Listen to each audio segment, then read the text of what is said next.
Welcome to HempLogic Radio, where we attempt to sift facts from opinions in this upside-down world of industrial hemp. Oh, hey, good morning, everyone. It's Corey with HempLogic, HempLogic Radio. This morning we've got a special guest, Marc Brannigan from Colorado CBD Seeds. He's here to talk about the future, the past, just pretty much hemp genetics. So good morning, Marc. Good morning, Corey.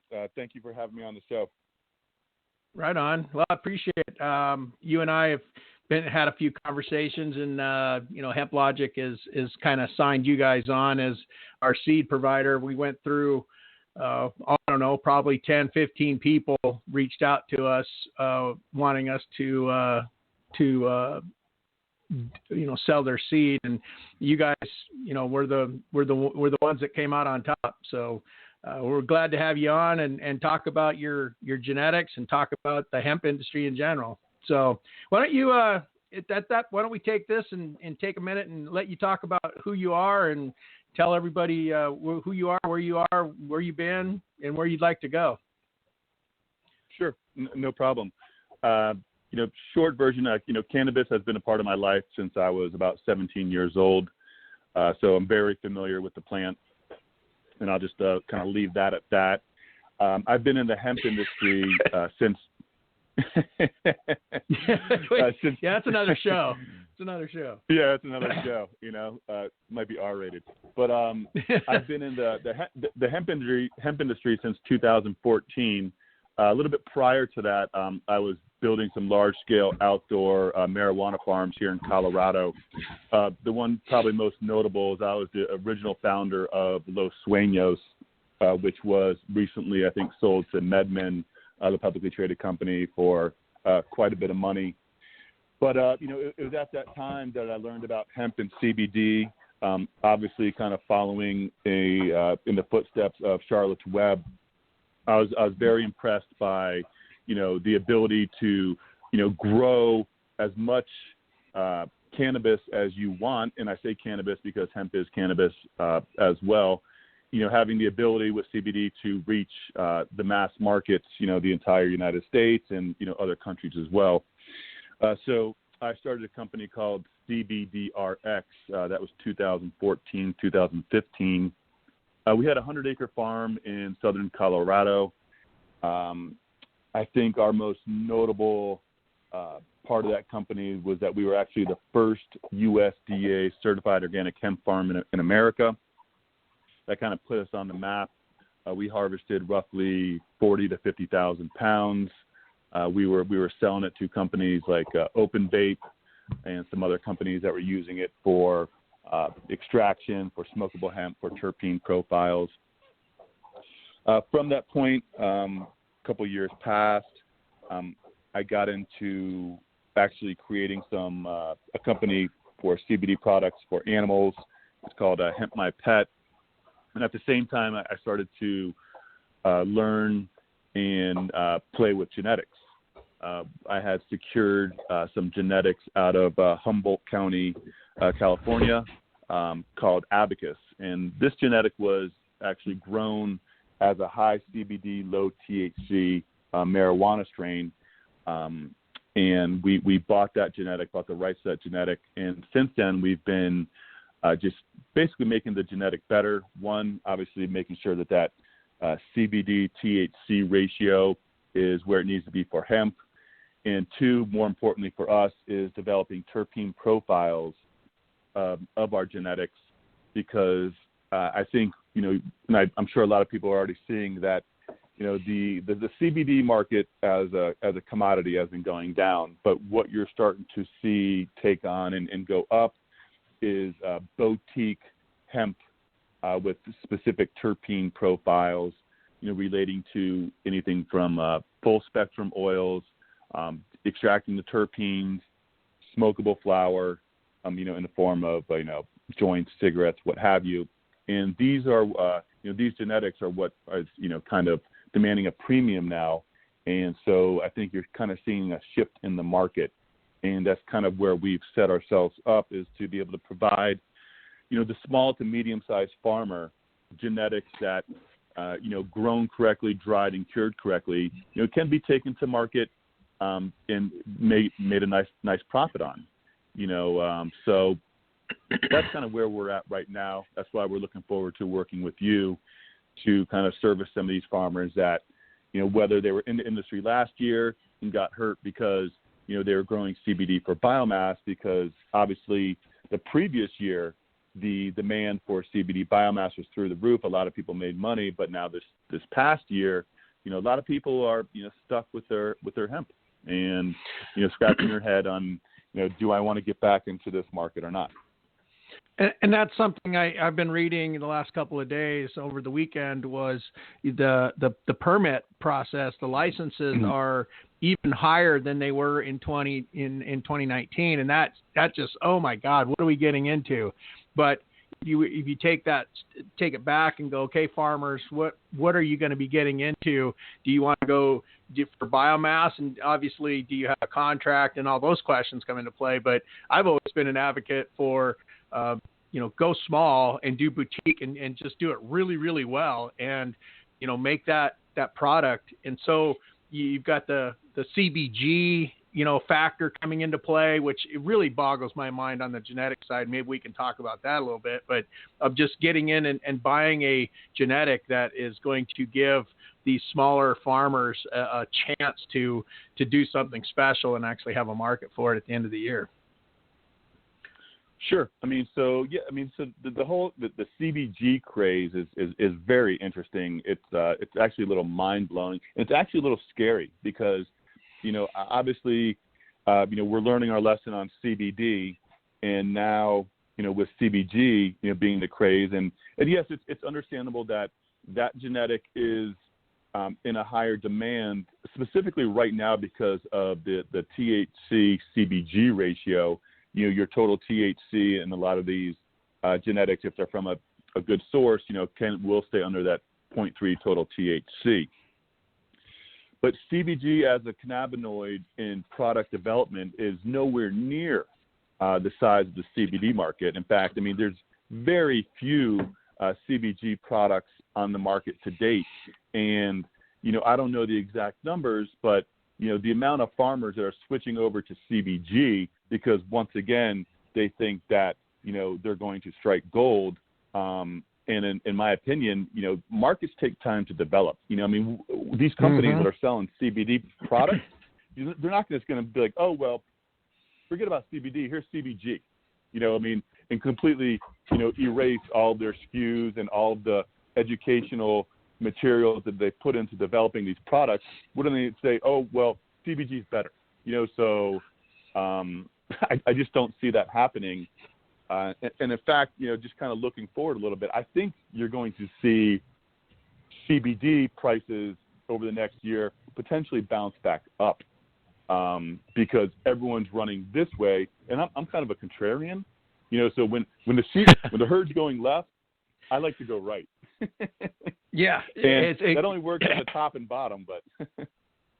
Well, I'm actually seeing and hearing from people that, the guys that held on to their biomass that was harvested correctly and dried correctly and stored correctly are now actually starting to see the uptick, which, I guess these benchmark companies that do pricing that will tell. But there was somebody, I was at the show down there in California, and somebody had come up and asked them if they had some biomass, and they said, yes, we did. And then they threw out a number and it was like, no, go pound sand. And then they came back about a half hour later and said, well, will you take this? And they're like, no, pound sand. And sure enough, a couple hours later, they came back and offered them at least a reasonable amount. So what does that tell you? It's like, well, if these guys couldn't find something on the open market that they had to come back 3 times, that kind of tells you maybe that there is a market for something.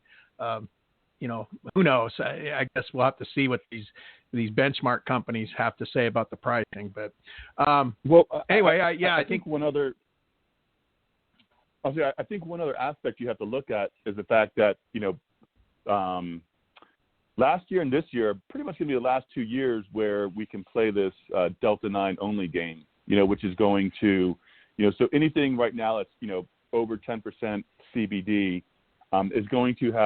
is definitely going to demand a premium. And I think, like you said, we're going to start seeing that more and more and more, because after, October 2020, if that's still the date, and the majority of these states, obviously some states are going to tell the USDA to pound sand, but when it's total THC compliant, there's going to be no more CBD biomass that's over 10%. So extractors, being that they're based off of capacity and efficiency, and they run the same amount of biomass each time. So something that's 1% versus 10% gives you a 10 times yield. They're going to be wanting to be scooping up anything that's over 10%. Yeah, the good stuff is going to get sucked up. Yep. Yeah. So. Yep. So. Well, what else? Where do you see well? Okay, so let's break down what we're seeing in the market now as far as genetics. Let's go back to the show. I made a little clip and posted it on LinkedIn, and it got quite a few reviews of the genetics. I saw 10 different genetic companies just at that show alone. And where did they come from? Where did they come from, and how did they get? It's just incredible. These guys are coming out of nowhere, never heard of them, and they're all of a sudden they've got these genetics. Can you talk a little bit about what you're seeing in that market? Absolutely. And I saw the same thing when I went down to the Texas show, and I was sitting there scratching my head because I know how long it takes to develop genetics. Now, I think what you're seeing a lot is companies basically just, for lack of better words, stealing other companies' genetics, taking those genetics, creating feminized seed, and either usually giving it a different name, and obviously getting out there and marketing their genetics. And unfortunately, the market, when it comes to genetics, is very new. So a lot of people don't know what to look for. They don't know what to ask about. But I think, when you go back and you look, there was only initially a few, feminized seed companies a couple of years ago, and I would say the majority of the genetics, have come from those companies in one way or another. I know personally, I've bought quite a bit of flower off the internet, with these different names. Our stuff has a diesel, gassy, terpene profile, and I'll order this stuff, and sure enough, it's our advocate. That's got to be super frustrating. It is. It is. It's like just it is. And obviously the one that everyone knows is cherry, right? You have cherry wine, cherry blossom, berry blossom, cherry this, cherry that. And that original genetic came from is a gentleman. He's up here in Fort Collins. I think that the Fat Pig Society. He's like a nonprofit, but he brought that genetics market. And then since then, people, companies like HGH have expanded that. That seed line and create a feminized seed. They've done a great job at it, by the way. HGH is a phenomenal company. But yeah, Trilogy. Yeah. I was going to say, HGH, Trilogy. These are, and of course the Crawfords, and then you guys. There's just a handful of you guys out there that have, were pioneering. You talked about, in 2014. I can't imagine what the genetics were back in 2014 when there's, it was so cowboy time. That's exciting to even think about. Absolutely. To me, it's interesting when I look at a lot of these companies out here and I look at their catalog of seed, I'm just like, wow. Because again, you can't just take two genetics and cross them and make a new stable genetic. It's just not that easy. But what you're seeing companies do is do exactly that. They take a cherry and they take an auto and they cross it and they name it something new. Which is okay. But at the end of the day, it's like, what is the farmer looking for? Like when they're going to buy these genetics, because if you're just growing for CBD, you want to find obviously the genetic that, produces the most biomass, produces the most oil, and, has the best ratio, can be, direct seeded or, seed transplants, by using HempLogic, of course.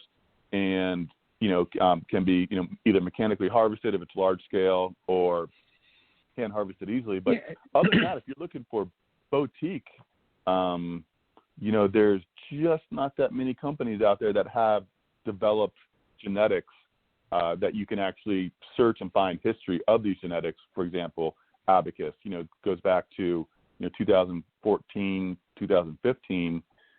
So there's a lineage there, and I think that's important. Yeah, it's definitely farmers that are looking at genetics definitely have to look at, it's just not showing me a COA. COA, so we can talk about that. That's another whole show on COAs. You just start seeing all this, garbage, and it's made up, it's stolen. That's part of this industry as well.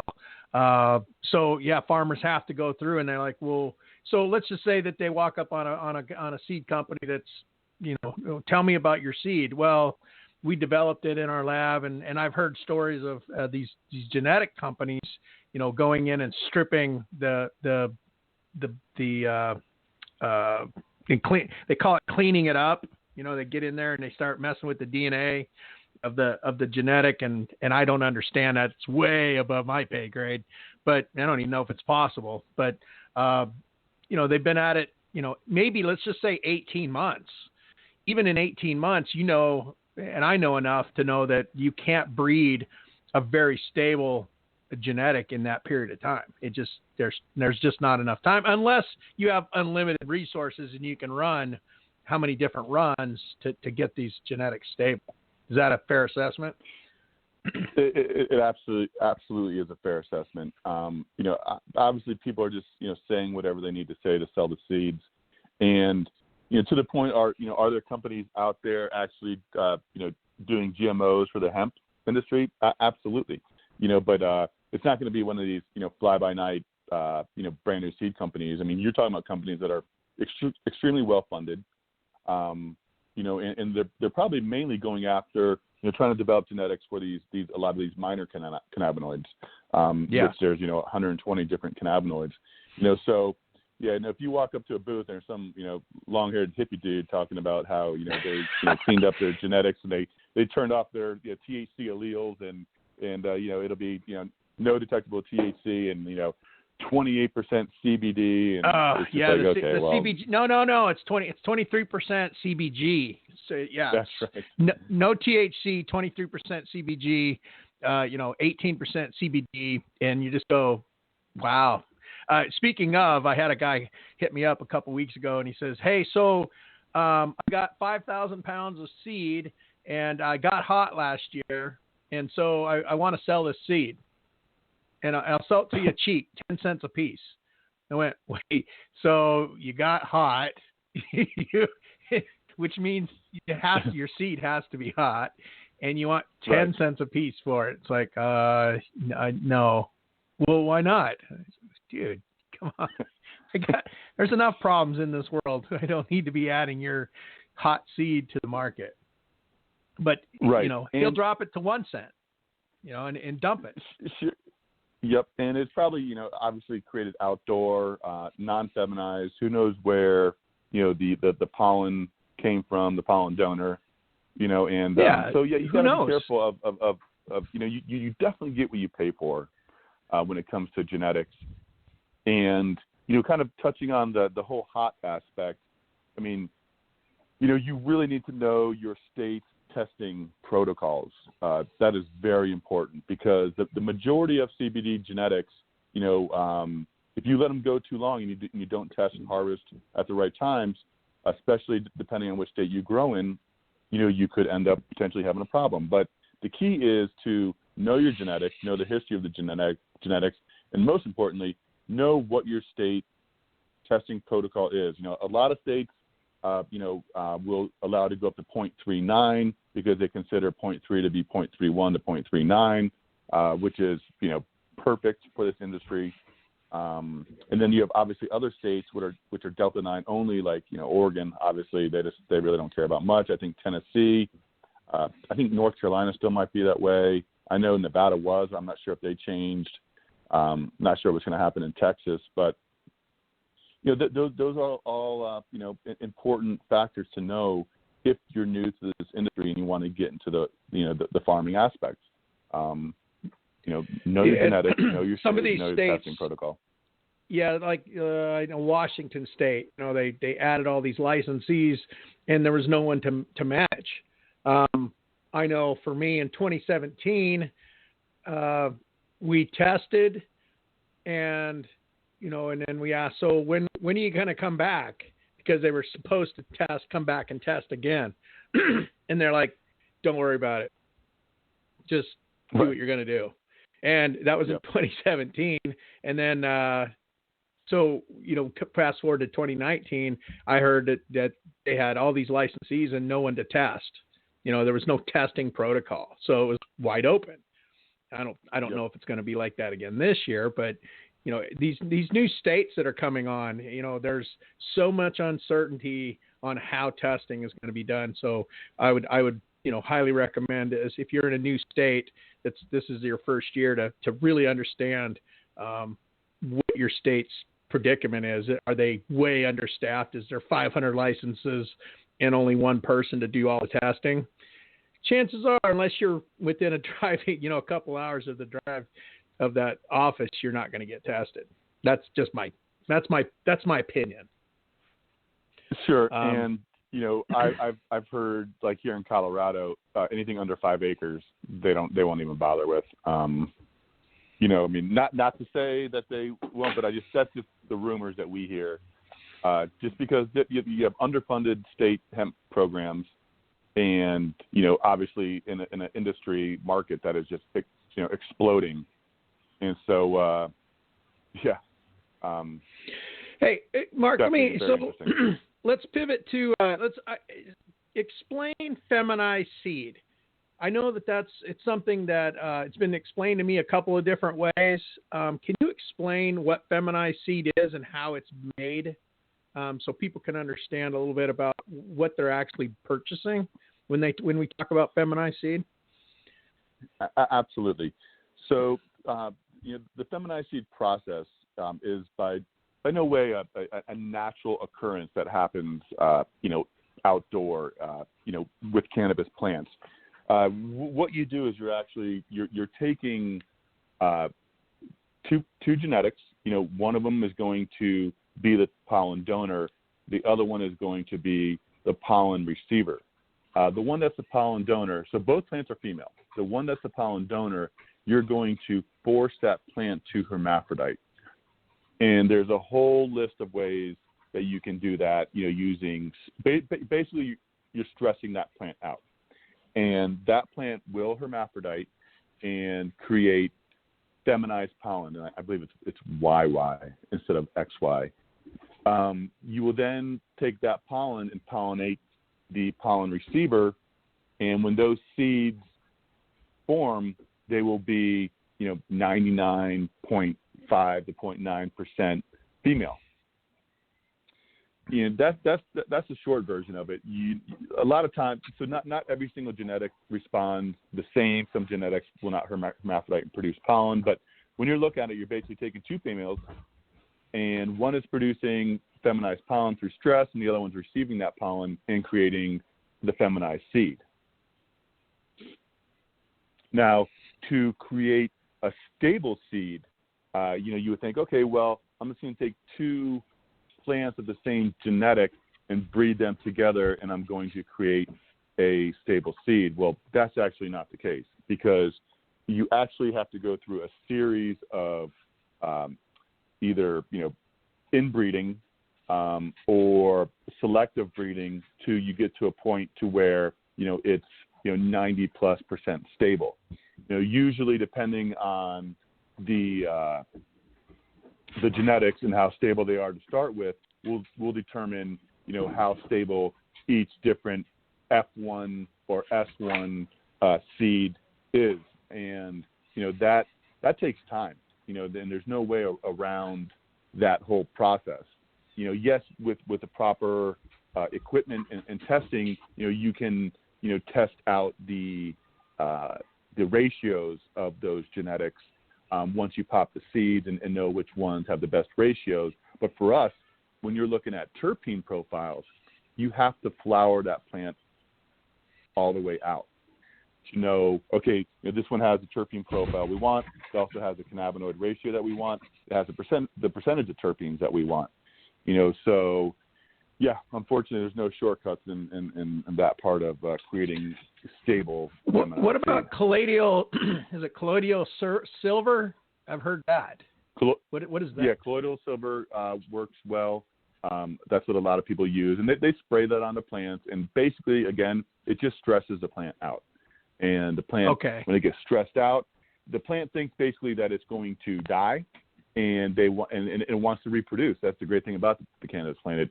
It wants to reproduce, so it immediately creates pollen and has the ability to make seed. So that the one plant that you stress out could make its own seed as well. So the plant in the plant's mind, not that it has a mind, it's trying to survive. It knows that it's going to die because when you're stressing it out and spraying, whether it's colloidal silver, STS, using temperatures, whatever, to stress it out, it basically thinks it's going to die and it wants to reproduce. Interesting. Interesting. Yeah. Is which even puts more emphasis on make sure you do your due diligence on your seed for this year. I ask these questions. How can you talk a little bit about the F series? What does the F stand for? F1, F7.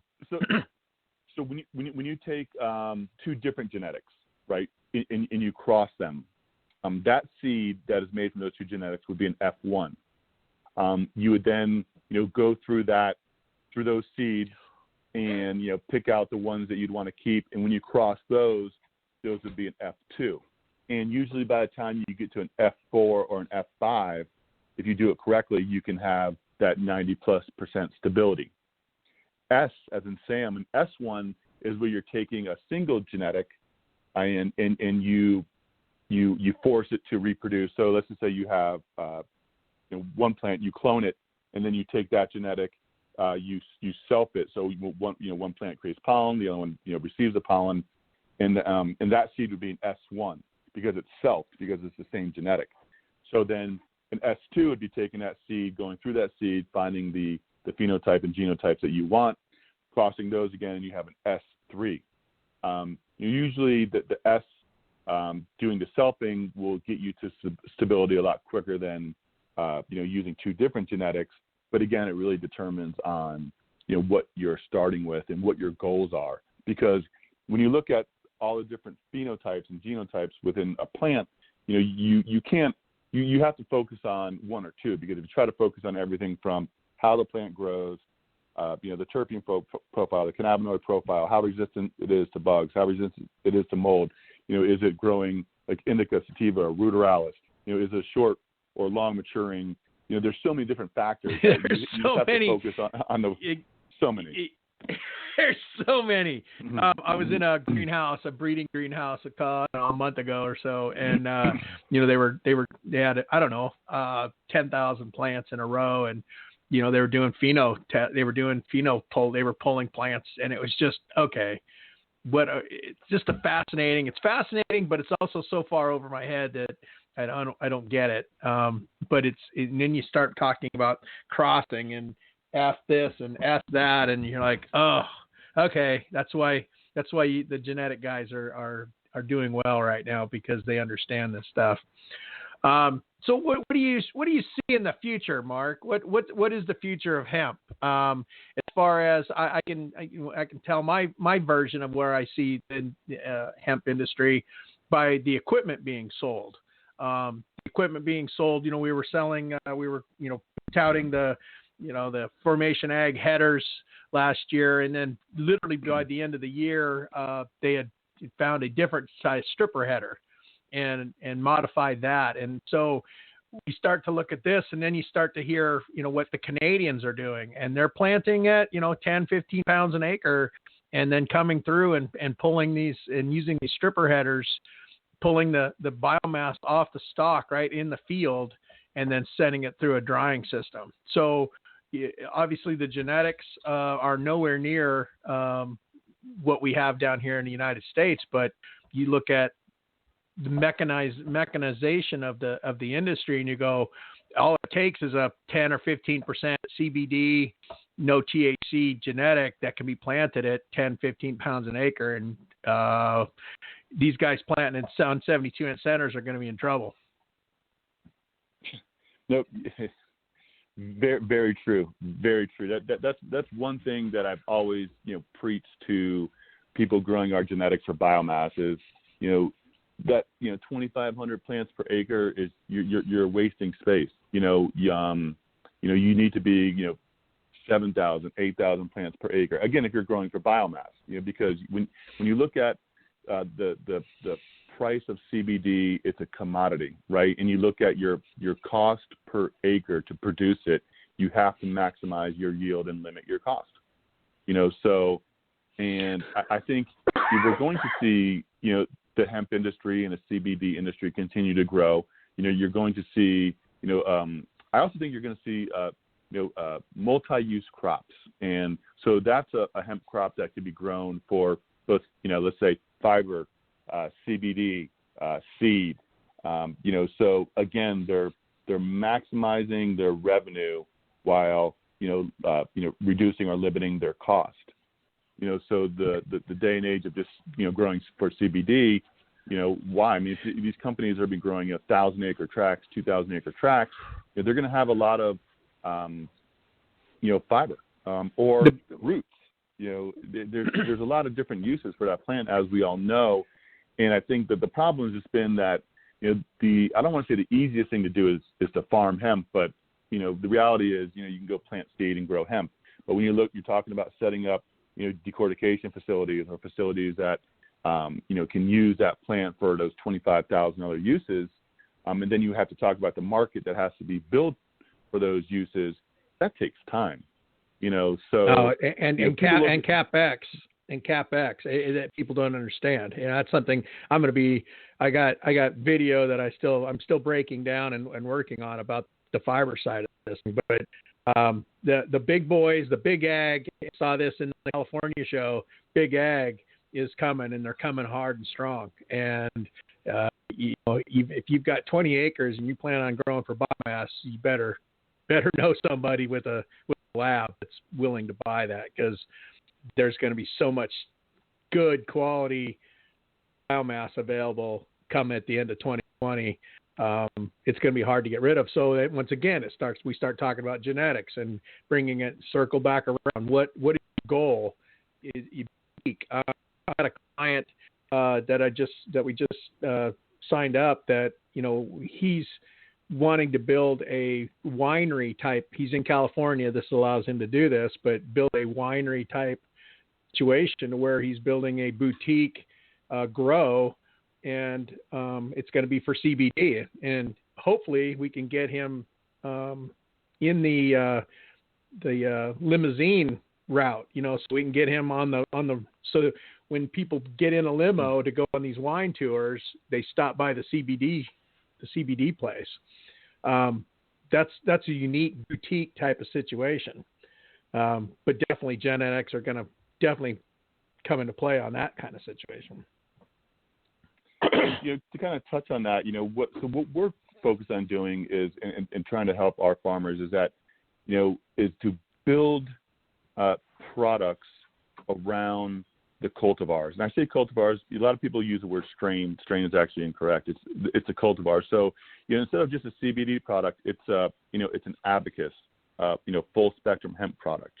When we're doing studies right now with Colorado State University, Tarleton University, which is part of the Texas A&M, and we're not just doing it on CBD. We're actually doing it on our genetics, because that's a way that you can differentiate yourselves from the market.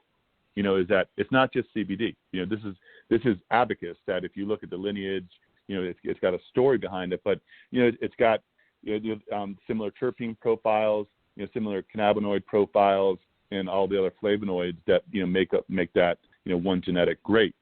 And I think for the boutique farmer and the boutique people who are trying to make these higher end products, you have to go and take a look at the marijuana industry, because when someone finds a cultivar that works well for their depression, anxiety, appetite suppressant, trying to increase their appetite, pain, sleep, they're not just going in there and say, hey, I need a THC tincture.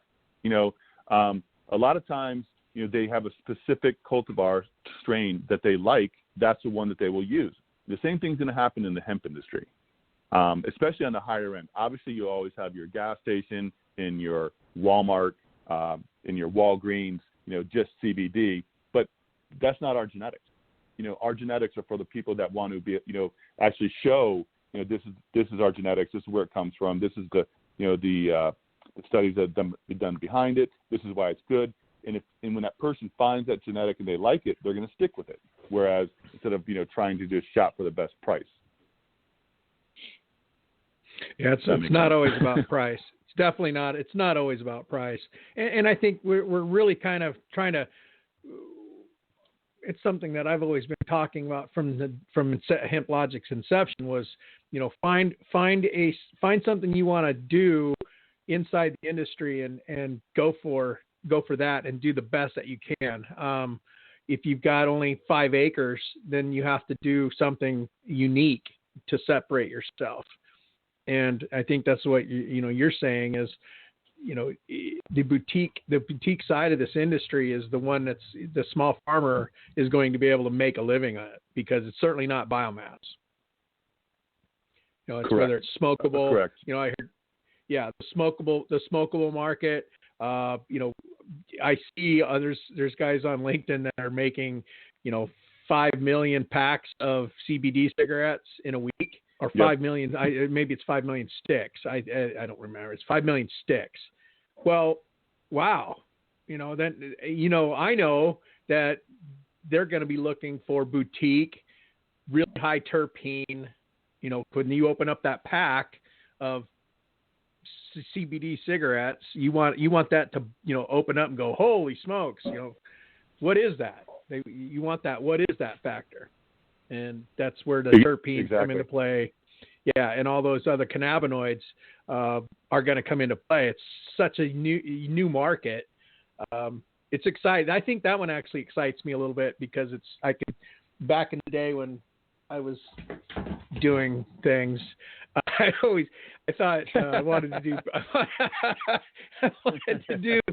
wanted to do pre-rolls, and this was back before it was. I was looking online, and the only thing I could find was in China, and here I was. I didn't know what I was doing even in that industry, and then I was sitting there wanting to think I wanted to make pre-rolls.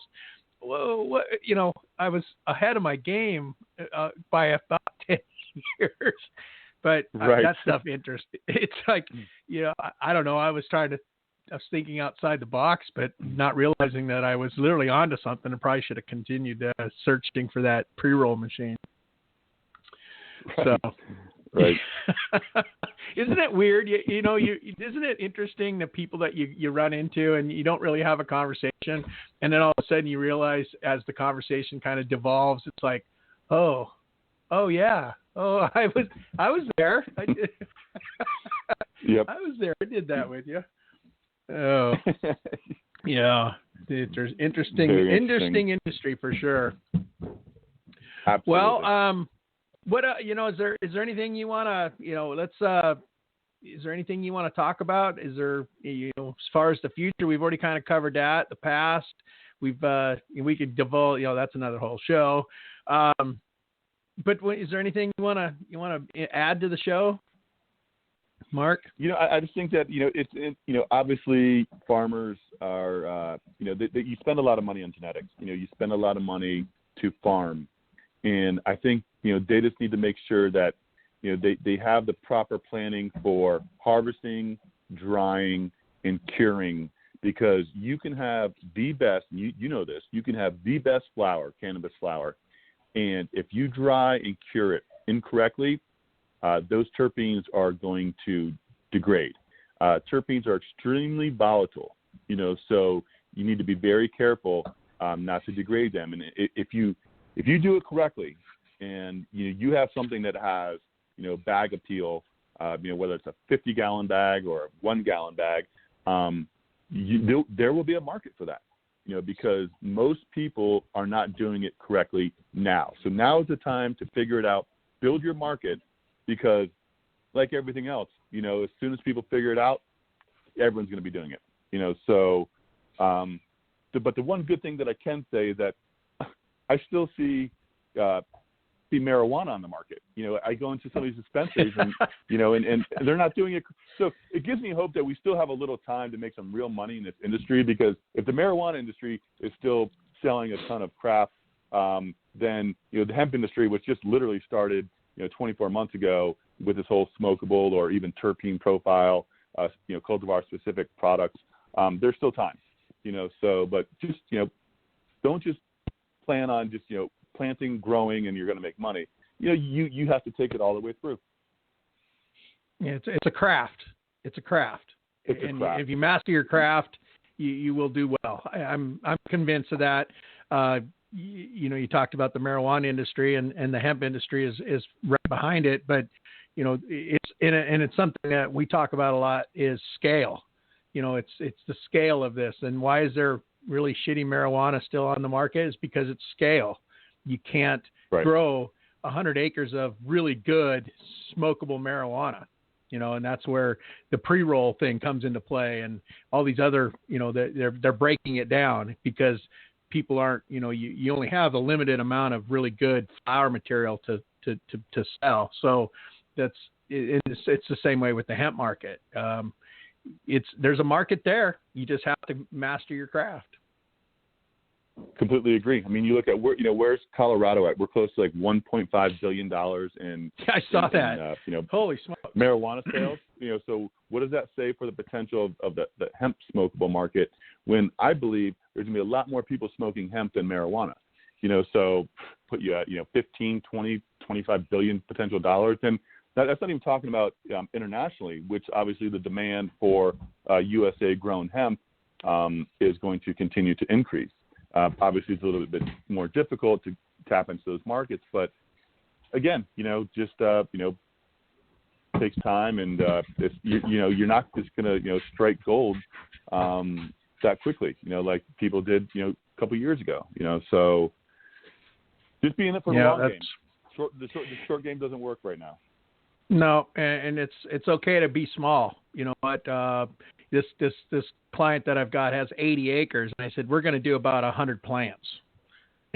He goes, is that going to be enough? I said, that will keep you, and this is a guy that has never farmed before. And that's why you're going to do 100 plants. Is that going to be enough? I said, it doesn't matter. You can buy what you need off the open market if you need more, but you are going to learn how to grow this plant. You're not going to grow 5 acres. You're not even going to grow 1 acre. You're going to grow 100 plants and call it a day. And he's like, oh, okay. You sure you don't want to tap into the 80 acres? I said, no, that's future. That's future. So, all right, Marc. Yeah, I got to tell you, you are the very first show out of almost 30 shows that we haven't had any audio problems, and I think this has been one of the greatest shows that I've done so far. I appreciate you coming on. Not a problem, Corey. Thanks for having me on. And last note, support small businesses and farmers. I think that's important in America. We always enjoy in helping to support the smaller farmer. It's part of, I think, part of the American spirit. And so. But thanks again for having me on, Corey. This was a great show. And thank you, and we'll be talking soon. Thanks, Marc. Take care. Bye. All right, bye. All right, guys. That was HempLogic Radio. I got to say, probably the best show I've done so far, and I hope you guys enjoyed it. It was very informative. I think it's probably one of the better shows because it's something that obviously I'm interested in. So take that to the bank. And anyway, I'll let you guys go. Thanks for listening. Subscribe. Go to the YouTube channel. Do whatever you need to do, but try to help support HempLogic Radio. You guys have a good day. Talk to you soon.